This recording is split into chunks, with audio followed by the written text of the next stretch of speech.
एक मेघा गोयल जी। राधे। राधे राधे महाराज जी। महाराज जी, अगर हमें कोई बार बार अपमानित करे या हम चीखें चलाएं और क्रोध करें, अपशब्द कहें, हम प्रभु का नाम जप करके कोशिश करते हैं कि हम उसका उत्तर ना दें और अपना संयम बनाए रखें, परंतु लगातार हुआ अपमान पर संयम बनाए रखना कठिन है। क्रोध नहीं आता क्योंकि अब अपेक्षाएं कम हो गई हैं, पर अर्थहीन और दुखी करने वाली बातें अगर बार बार हमारे साथ हों तो ऐसे दुर्विचार प्रतिकार की भावना स्वतः ही मन में उठने लगती है। निरंतर हो रहे अपमान या क्रोध के वातावरण में अपने मन में किसी भी प्रकार की बुरी भावना को आने से कैसे रोकें? अपने मन देखो, आपने जैसा कहा कि अपेक्षा कम हो रही है तो आप थोड़ा सह पा रहे हैं। अगर अपेक्षा ही न रहे तो बिल्कुल दुख नहीं होगा। मान की अपेक्षा ही अपमान का बोध कराती है।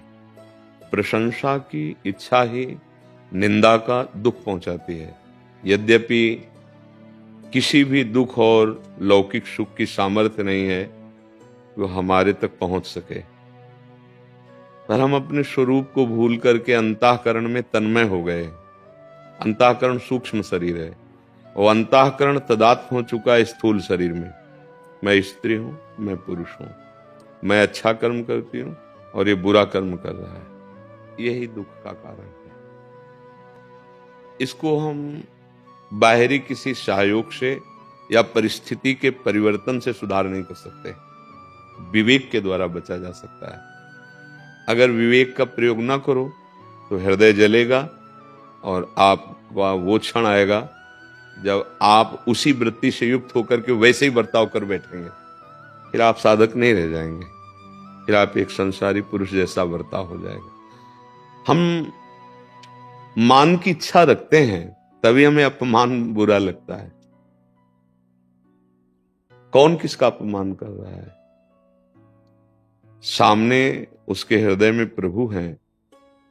हम जब प्रभु भावना से युक्त होंगे, वही प्रभु यहां बैठे हैं। अगर भक्ति से देखें और ज्ञान से देखें तो एक आत्म तत्व के सिवा कोई है नहीं, तो किसका कौन अपमान कर रहा है? एक बार पूज्यपाद श्री उड़िया बाबा जी महाराज हरि बाबा जी के साथ एक बहुत बड़े उत्सव में गए हुए थे जहां बड़े बड़े महापुरुष आए हुए थे। तो हरि बाबा जब कीर्तन करवाते थे तो घंटानाद करते हुए सबसे प्रणव बुलवाते थे, ओम, सबसे पहले। इस बात का कुछ काशी के जो महापुरुष जन विद्वान थे उन्होंने निषेध किया कि सबको प्रणव बोलने का अधिकार नहीं है। उड़िया बाबा जहां कीर्तन होता था वहां बैठे। तो बाबा से कहा गया कि आप रोकिए हरि बाबा को कि ये प्रणव। उन्होंने कहा हरि बाबा भगवत प्राप्त महापुरुष है, वो जो भी कर रहे हैं सब मंगल कर रहे हैं, उनके ऊपर शासन नहीं लग सकता। तो फिर उस सभा में जिन्होंने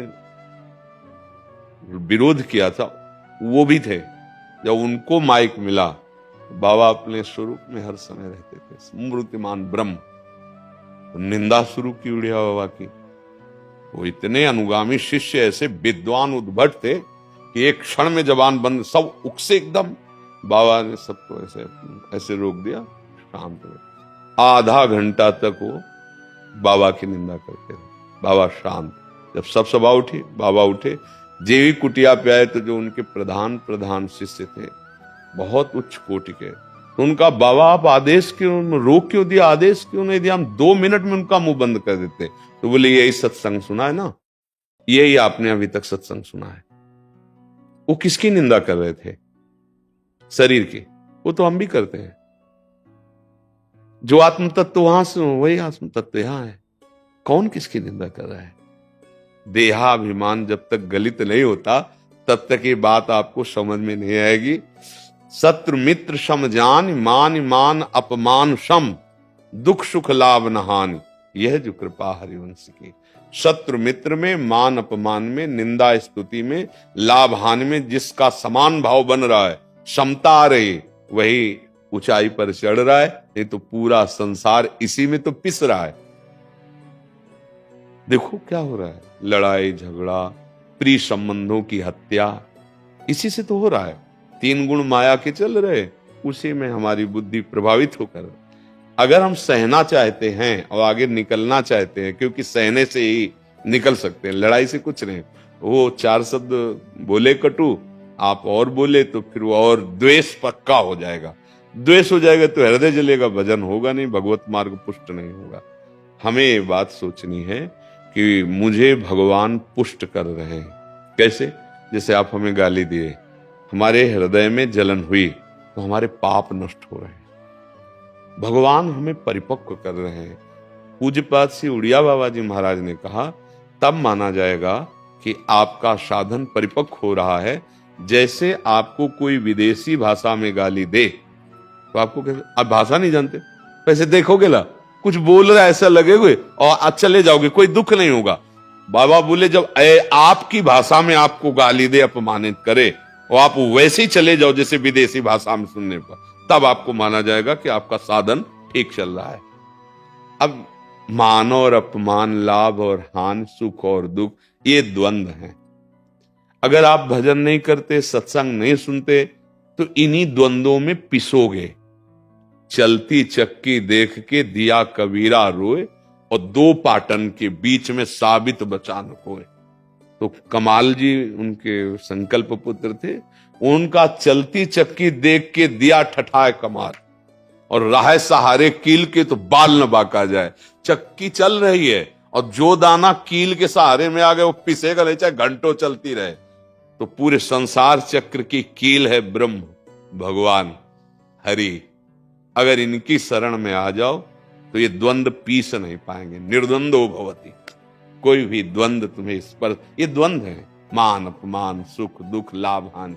और सही बात मानिए, ये भेद के कारण अनुभव हो रहा नहीं होगा। जैसे अपना छोटा सा बच्चा जो तोतली बोली में बोलता है, अगर वो अपनी गोद में चढ़कर अपनी दाढ़ी पकड़े, अपने थप्पड़ मार दे अपने को और गाली दे दे, तो आप क्या करेंगे?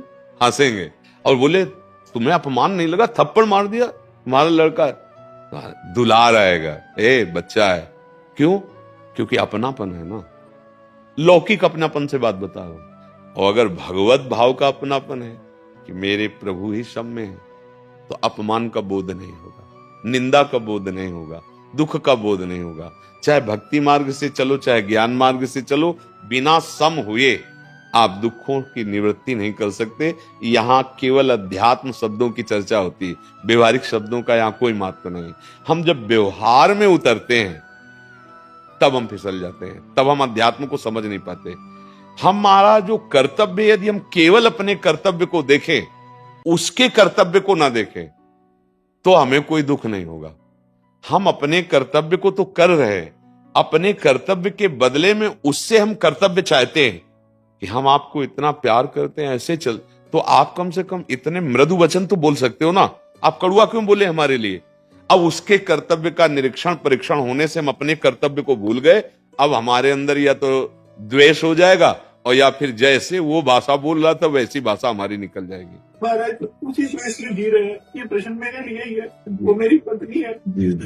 महाराज जी उन्होंने मेरे लिए ये पूछा है, मैं बहुत गुस्सा करता हूँ महाराज जी, ये मेरे लिए ही उन्होंने पूछा। तो आप इसको समझ लीजिए, क्यों गुस्सा करते हो?